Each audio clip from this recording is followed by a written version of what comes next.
Bonjour mes amis et bienvenue au Pendu dans un Cercle de Lune. Hello friends, if this is your first time here, welcome. Thank you for coming. I'm pleased to meet you. If you've been here before, thank you for returning. I'm truly honored. Friends, if you are a returning visitor, you surely know from my attempt at a French introduction that this is my series in which I use Terre de Marseille adjacent, and antique Italian decks to help me answer a question that I pull from my larger tarot spread of the week. And I've already done my larger tarot spread of the week. And the title for that tarot spread of the week is, it comes down to sacred practice and intuition. It comes down to sacred practice and intuition. And if you haven't seen this week's tarot larger spread, I'll put a card up here for you to be able to hop on over and watch that first, because having the background information will help you understand this spread much more easily. Because the question that I ask this week and every week for this series these days is, what is the central message of this week's Momomo spread? Something, something, something spread. And I'm using the Ace of Wands spread this week, and this lunar cycle and the previous lunar cycle. So I'm asking for a concise message because the spreads, the weekly spreads that I do, are large and have so much information. Having a short, sweet, concise message, I think, is also helpful. So not instead of, but also helpful. It helps to confirm or add information, I think, to the larger spread. So we've got this wonderful thing. And in case you have already seen the larger video, but it's been a while, maybe I can give you a brief rundown of what we had. We had a lot of potential creativity for this coming week. And the question I always ask for the larger spread is, how can we live more intentionally in the coming week? So how can we live more intentionally was to engage our creative natures with the understanding that we want to be sure to engage also our intuition, which is a way of understanding and thinking about information in the world. The way that I read and understand intuition is the way Carl Jung describes it as one of the 4 ways of receiving information and processing it. And the way an intuitive, or someone who has access, we all have intuition. We all have access to intuition. Some of us lean more into our intuition, and for some of us, our intuition is less developed. It's there, but less developed. And intuition is the way for us to, rather than thinking analytically and breaking information apart and categorizing it and working in that way, intuitive thinking is a way of thinking holistically, looking at seeing the entire picture and then having, okay, a metaphor. You look at a map and instead of plotting the direction, I'll go this way and I'll turn left and I'm going this way, so I can't go too far that way. I need to take this road to come back. And a person who looks at a map with intuition sees the entire map and then boom, the best path appears because it's obvious, because we see the whole, and from the whole we get the information that is specific, rather than looking at the pieces and trying to put them together, which is the thinking method, right? Does that make sense? That's what intuition is. So this week's spread is pointing to our use of intuition to guide our path through some possibly turbulent waters, or waters that have hidden riptides in them. And also engaging our sacred practice, whatever that is, or creating one if we don't have one. And allowing that sacred practice to not be limited to either our meditation cushions, our sacred space, whatever that is, our churches, our chapels, whatever that is. Allowing our sacred practice to move into our activities in the world. Does that make sense? That was basically, I think, the primary message of this week's larger spread. And so again, we're asking, what is the central message from all of that information? So what am I going to do? I'm going to first show you the question, all nice and pretty in letters, and then I'll show you the cards that came out of this amazing deck, and then we'll talk about them. Okay, so here we go.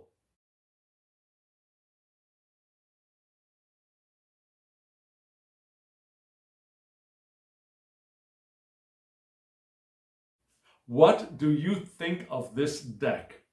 Do you know this deck? Do you have this deck? Do you know the name of this deck? Maybe you don't really know the deck very much, but you may still know the name. It's a very interesting, it's a very clever name. It's not Tarot de Marseille. It's not Antique Italian. This is a Tarot de Marseille adjacent deck. And the name of the deck is very clever. It's called Tarot aux Arcs. Yeah? To imitate a French name, but also to imitate the Ozarks in the United States, which is the region from which the creator of this deck comes. So we got Tarot of the Ozarks, or Tarot aux Arcs, the Ark of the Covenant. So it's a very interesting play on sounds and words. It's wonderful, and it's a wonderful deck. I love this deck. I think this is maybe the only deck I have with orange backs. I love the backs of this deck, but I really love the faces of the deck even more. It's a very interestingly drawn, inspired deck. It's very roughly drawn, just like the facsimile decks, the color does not stay within the lines. It's a very intuitively painted kind of deck, if you ask me. I've got another deck which gives me a similar vibe, although the art style is different. There's a more of a touch drawing version of the Tarot de Marseille, which I ordered and will hopefully be arriving sometime soon. And when it arrives, I'll be using it for this series, I'm sure. But this is the Tarot aux Arcs. I think you can get this off of Make Playing Cards, maybe. I'll have a link in the description box below.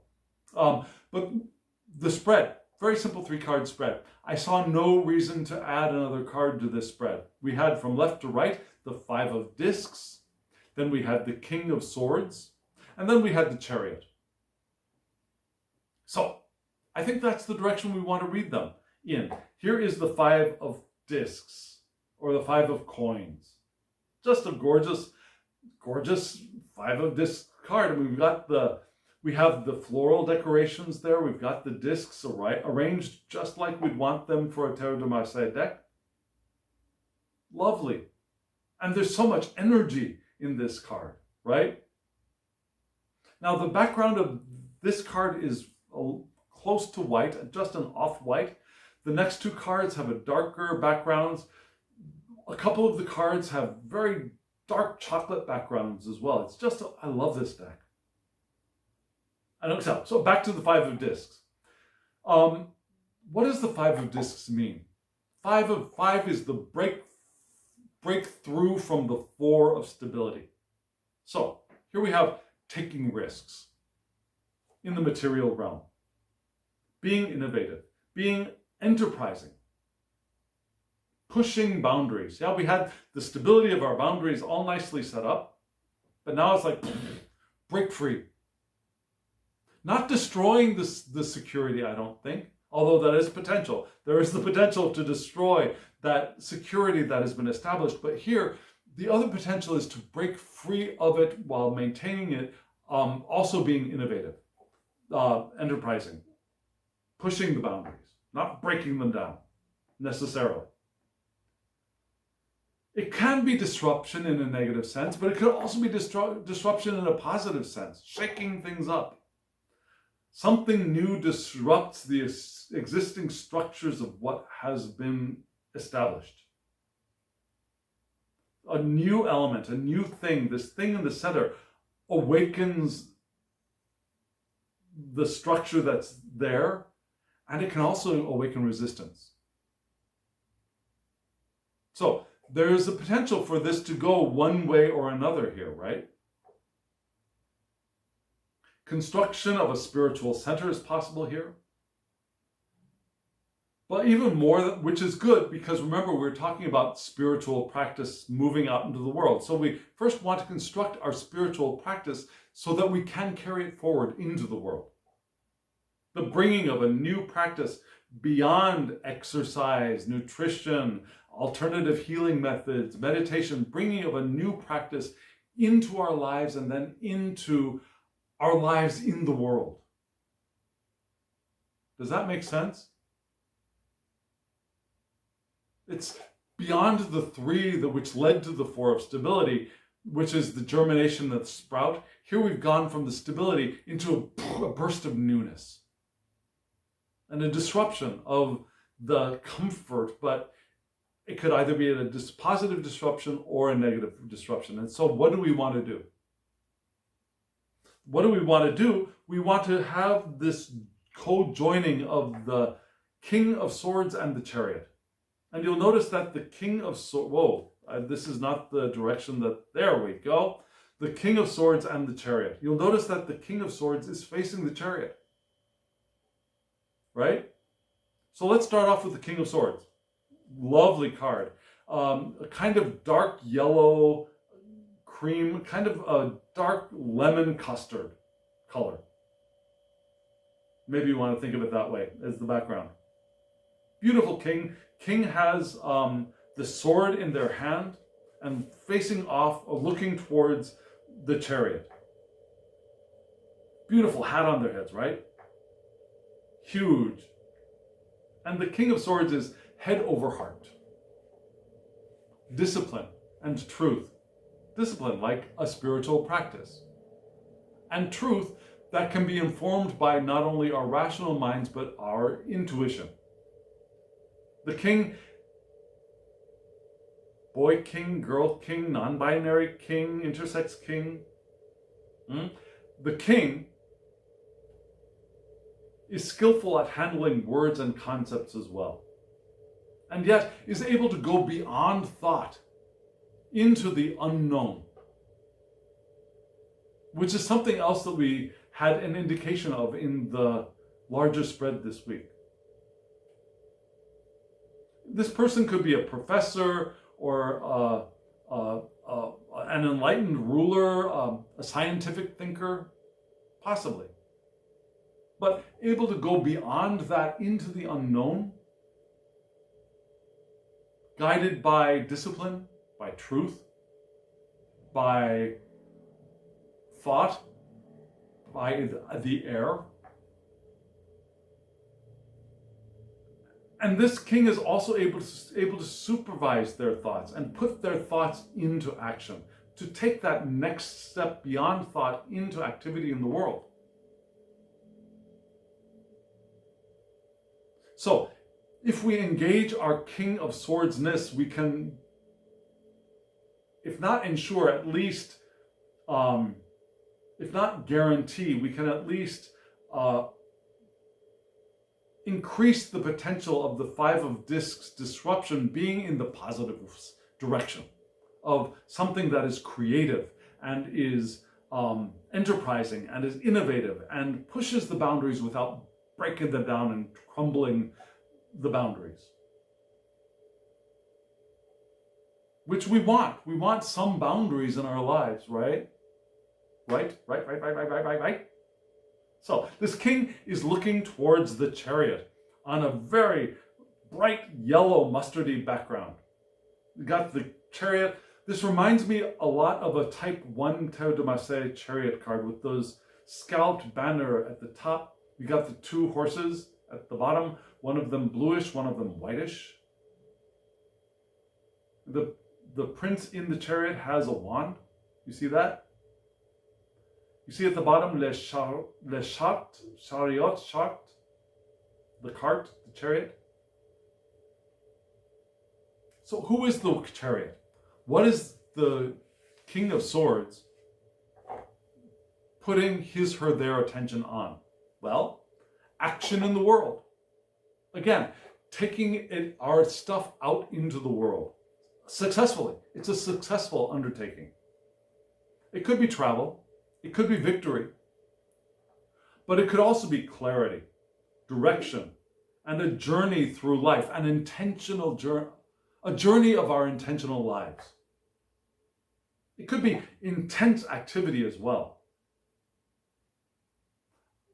In a harmony of both anima and animus, dominant and subdominant parts of our mind. Some parts of our mind we're all invested in and we activate and we use them frequently and habitually. Some parts of our minds are less dominant, they're less active, we use them less or almost not at all, but they're there. We talked about this in the larger video for this week. So here, the chariot, we're able to harmonize both sides of our minds, both sides of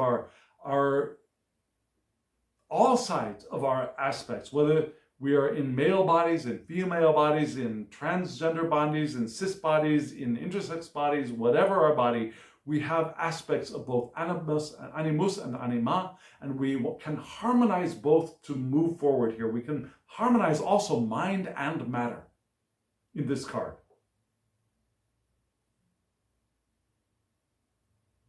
It's the harmonizing to move forward.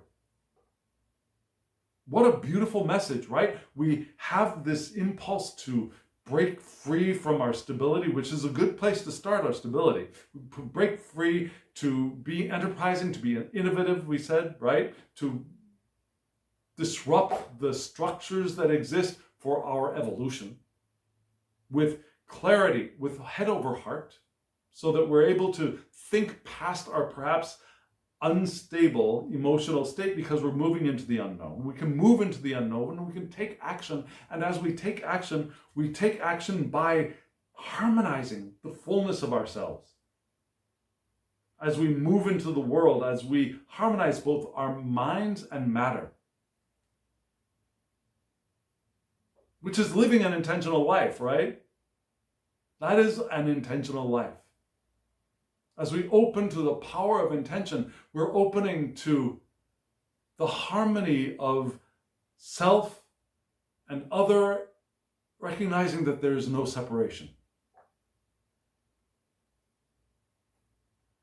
Just as we can recognize that there is no separation between anima and animus, between dominant and subdominant hemispheres of our brain. There is no separation. It's just we're more used to one than the other. And here in this card, we can harmonize it all to move forward. That was basically the central message of the spread. And the spread gave us a little bit more of the hows. This spread is telling us what to do. Now,